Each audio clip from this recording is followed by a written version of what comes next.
আসামি জেল থেকে পালিয়ে যাওয়ার ঘটনা হতাশা। আবরার ফায়েজ। আবরার ফাহাদের ছোট ভাই আবরার ফায়েজ বলেছেন, রায় দ্রুত বাস্তবায়ন হলেই পরবর্তীতে আমরা একটি দৃষ্টান্ত রাখতে পারবো যেন এমন ঘটনা আর না ঘটে।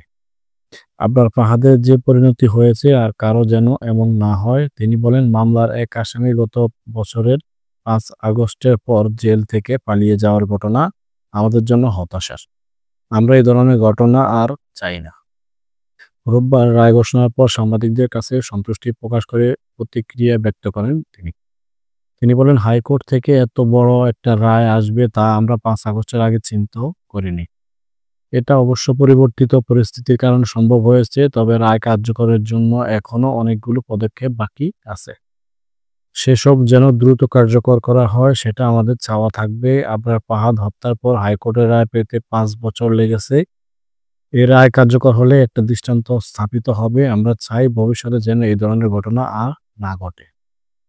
এর আগে বহুল আলোচিত বুয়েট শিক্ষার্থী আবরার ফাহাদ হত্যা মামলায় বিচারিক আদালতে মৃত্যুদণ্ডপ্রাপ্ত 20 আসামিরই মৃত্যুদণ্ড বহাল রেখে রায় দেন হাইকোর্ট। রায়ে 5 আসামির যাবজ্জীবন দণ্ড বহাল রেখেছেন আদালত। রোববার দুপুরে বিচারপতি এ কে এম আসাদুজ্জামান ও বিচারপতি সৈয়দ এনায়েত হোসেনের হাইকোর্ট বেঞ্চ এই রায় ঘোষণা করেন। রায় ঘোষণার সময় আদালতে উপস্থিত ছিলেন রাষ্ট্রপক্ষের attorney general Mohammad Asaduzzaman, deputy attorney general K B Rumi, Zahirul Islam Sumon, Noor Mohammad Azmi, সহকারী attorney general barrister Sumaiya Aziz. আসামি পক্ষে উপস্থিত ছিলেন আইনজীবী মাসুদ হাসান চৌধুরী, আজিজুর রহমান দুলু। এছাড়া আদালত কক্ষে আবরার ফাহাদের পরিবারের সদস্যরা উপস্থিত ছিলেন।